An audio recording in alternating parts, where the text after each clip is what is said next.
Let's try and be quiet not to wake up the folks who live here. It's about 8:30 on the 6th, and I was trying to remember, well, so many videos back, or journal entries back, I made reference to a quote from Dances with Wolves, where the Lieutenant Dunbar said something, and I was trying to remember exactly how I said it, but I think the actual quote is, "The strangeness of this life cannot be measured." And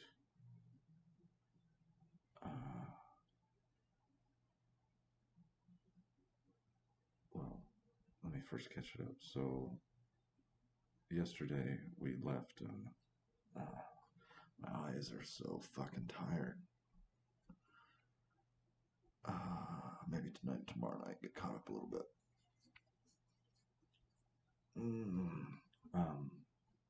So we left. Where the fuck were we yesterday? Oh yeah, Cedar City, Utah. Got out of there on time. We got into Las Vegas on time. I actually forgot that driving from Cedar City down to Las Vegas, you shave through the northwest corner of Arizona there, or wherever the little edge is, for about 30 miles, so that was cool. But anyway, we got into Las Vegas on time, and we got in contact with the funeral home. We were able to get down there. Well, we had lunch. We hadn't had any breakfast. We had lunch at In-N-Out Burger.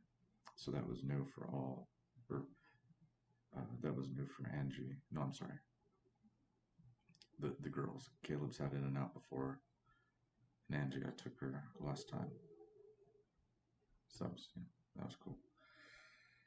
And then after that, we went down to the funeral home, and things were rough. Angie was crying before we were even inside, and the people there have been very nice the whole time. And we stood around for a few moments until the point person there, so they were going to seat us in a conference room, and in classic Daugherty sass, there were 5 of us, and there's this conference room, not too big, about size as a bedroom. And the lady from the front said, of course, with all this COVID-19 restrictions going on and all this kind of stuff, she said,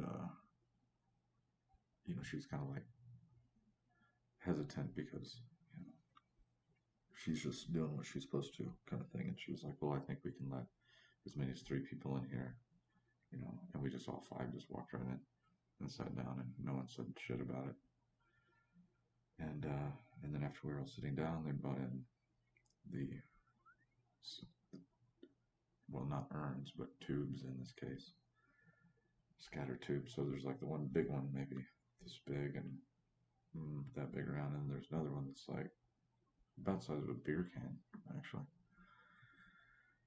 And they told us how the scatter tubes worked, and of course gave us their sympathies and our travel documentation for the human remains and all this kind of stuff. And as much as I've cried through this whole thing, it was, I just felt like I needed to have my shit together there, which was hard. And then, we walked outside, and we're talking, and of course it was very somber, and I mean, we were in and out in 15 minutes, 20 minutes, and we were just sitting there in the car, and it's like, I mean, for one, I hadn't gotten back in contact with the folks from here, where Nathanael was staying, to be able to pick up his items and stuff. And then the coroner, well, I had a coroner appointment at 3. We were basically done at 1 at the funeral home, so we had like 2 hours. But there was some drive time mixed in there, and I just, told the fam as we're all sitting in the van and just really no one's talking. And I said,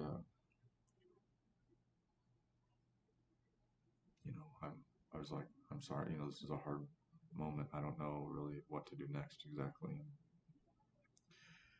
Uh, it's another one of those occasions where, like I've said before, there's definitely no rule book for a situation like this. I think any family, any individual, any family, I think you have to kind of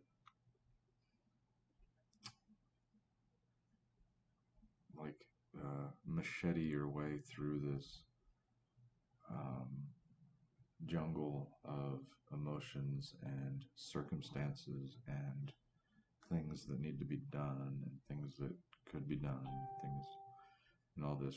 So we're sitting there in the van with Nathaniel's ashes in the urns, but in a little seat, like behind the front and passenger seat, the little like webbing that you can put shit behind the seat. And it felt like, it's like, what do you do with your son's ashes? Do they go in the trunk? Do they do, so it felt like he should be up, like with us, and so I I said, like, whatever, anyone feels like is the next move, while we have some time. And nobody really talked. So I was just thinking, like,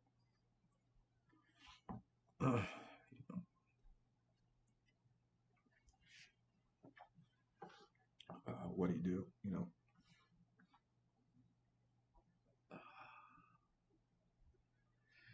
and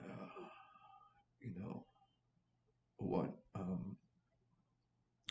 what would give us as a family a moment, but also honor Nathaniel's life as we're sitting there with his cremated remains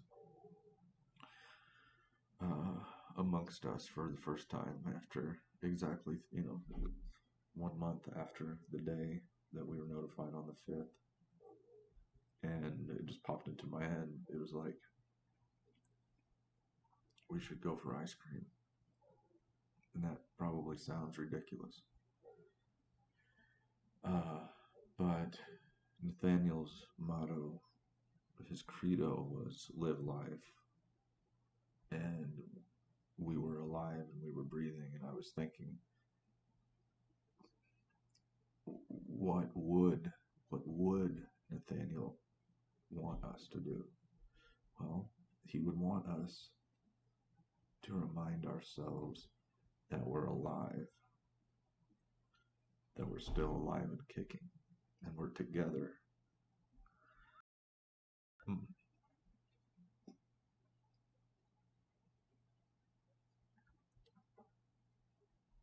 And we're Daughertys and we're family. So, without saying anything to the family,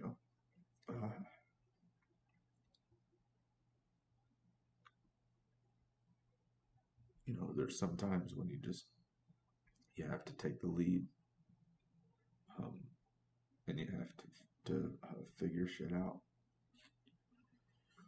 So I was just like, ice cream near me, and there was like 3 places. The nearest was this Cold Stone Creamery, which was like, they've got them everywhere, but I've never been to one. So I just started driving, and I didn't tell anyone where we were going.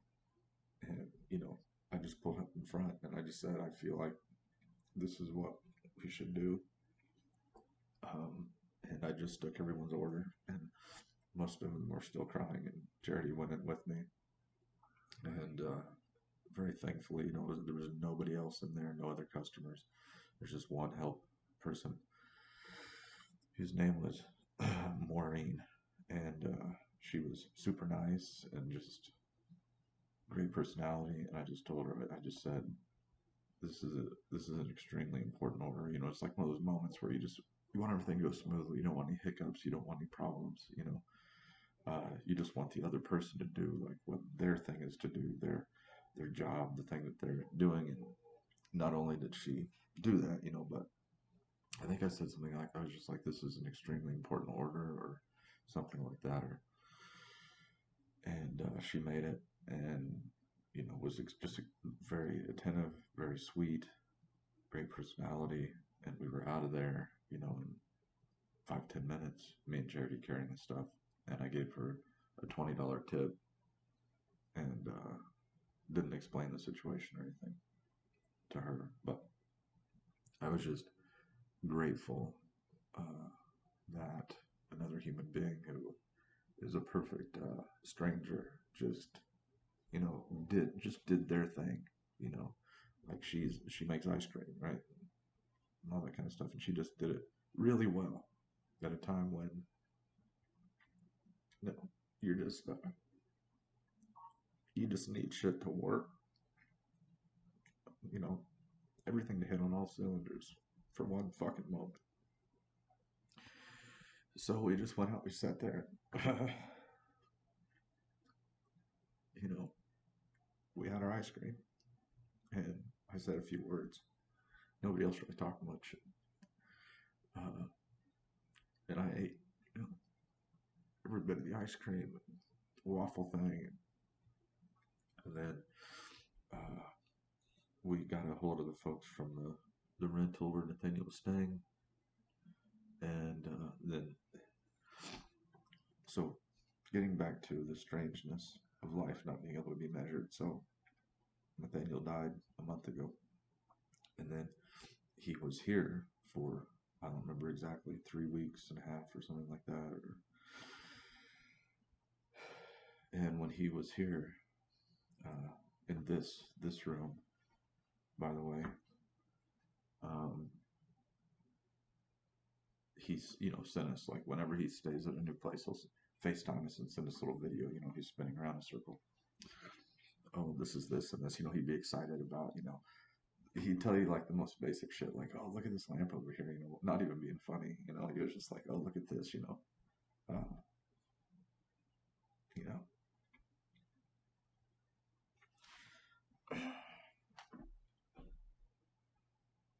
So let's just call it 8 weeks ago. My son's standing in this room. Here's where that strangeness, it comes in. You might call it absurdity, but strangeness works just fine. I would have never even, and I've got a fucking imagination, I would have never thought that my son would have died while he was out here or in this room. And then when I found out that he died, I would not have thought that,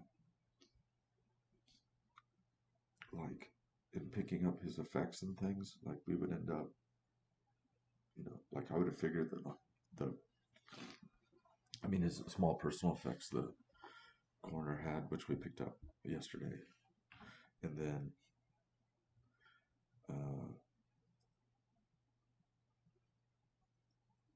but I wouldn't have, thought or presumed we would, like, be physically coming to where he passed away to, like, go through his stuff and pack it up. I would have figured that would have been, I don't know, done by, like, someone related to the authority structure, and then we would have picked it up at, like, a property locker or something like that. I don't know.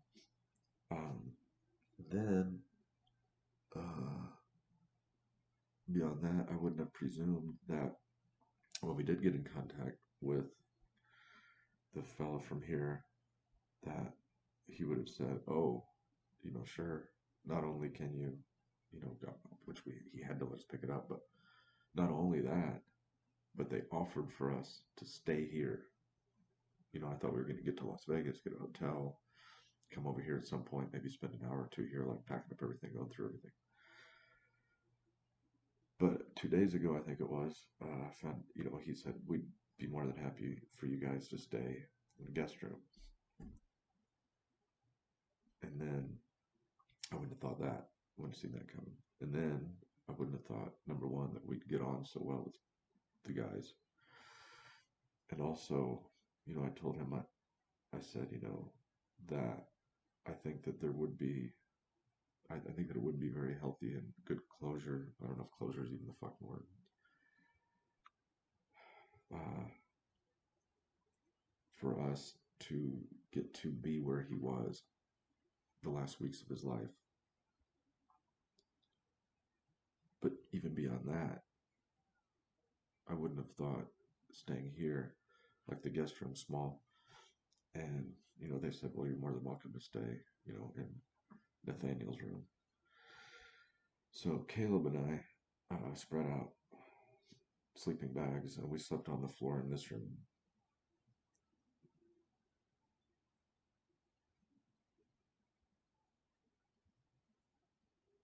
I mean, the things that you don't see coming in life. My son, he died in this bed. That's where Nathaniel died, in this bed right here. And he was declared dead on the 5th. But it was he probably passed away, but before the 5th. And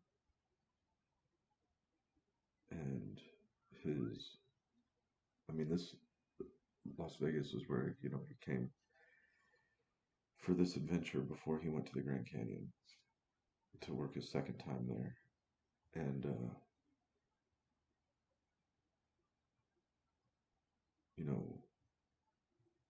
you have to allow that about anything can happen any given day, any given week. But you allow, like, scientifically, like, yeah, there's a certain small probability that some out of the way thing would happen, but in this case, it happened,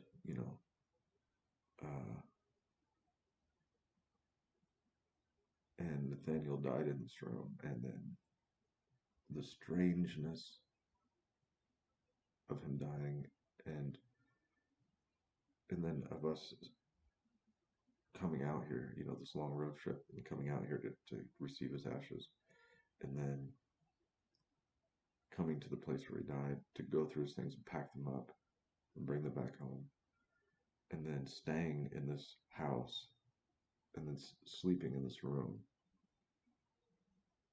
But I was thinking, there's a thing that we can do, and that I've done in my life when shit has happened, bad shit. You get in this mode where it's like you're always like kind of like this, because it's like you're waiting for the shoe to fall. Like you're a mouse that's gotten stepped on before, and you're just it's coming again at some point, because life can be fucked up, and mortality is 100%. Everyone's got to go somehow. Other shit happens, like from just negative shit that's happened. But this is the thing: is I don't want to weigh too heavily on on just the strangeness in a negative sense, because that exists, but so does the counterpart to that. So does the positive. So does the transcendent. So does the amazing. So does the human beings. Even sometimes strangers making a connection unexpectedly that then changes both, and then the butterfly effect ripples of that go out into lives, and not only lives but generations and legacy.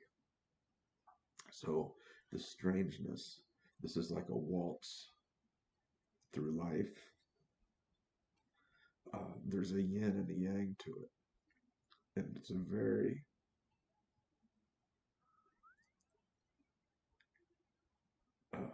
and it's like you as a human are being held in a way, metaphorically speaking, uh, between these two dance partners. And one is tragedy, and one is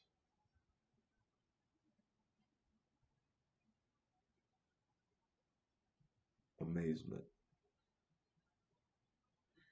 And throughout life, these two partners are waltzing, and you are beholding the dance, and you are a part of it. And there's a lot of things about your own life and your own reactions and what you say and all this. You can control that, but that's a small sliver of variability, a tiny sliver of variability in the pie of everything that's going on. That's just waltzing around you. And so recognizing the tragic, denying that would, I think, be extraordinarily foolish. But becoming myopically gazed upon that and enamored by fear to where that would lock you down, and to neglect the opposite, its counterpart, the wonderful, the um, the metamorphosizing positive counterpart to that tragic, I think would be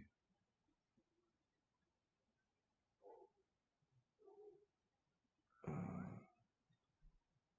would create a new tragedy of its own. So we're almost packed up, and my eyeballs are so tired. But anyway, once I get moving, it's like back when I was a mover in my 20s, a driver.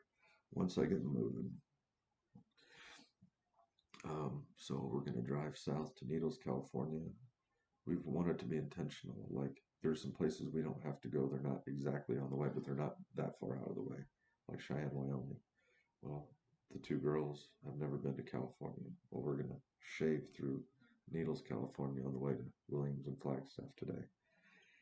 And then we're just going to try to spend time over there. And then tomorrow is going to be the Grand Canyon. So life is, it's waltzing, and we will continue the waltz 5 more days and beyond with this trip. 5 more days, including today. So maybe tonight, maybe tomorrow, I'll make another video. And I'm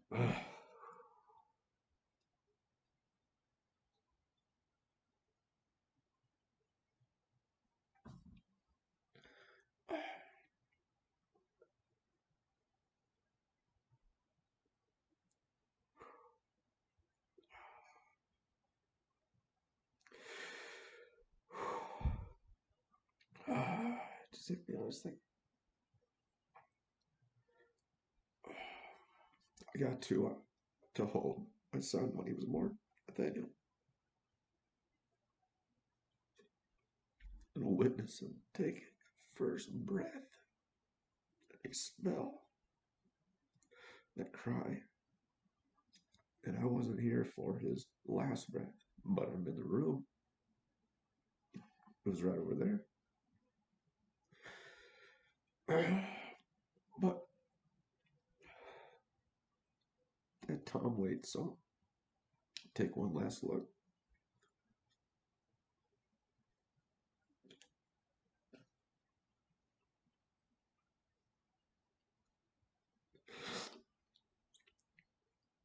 Oh, I gotta take one last good one before I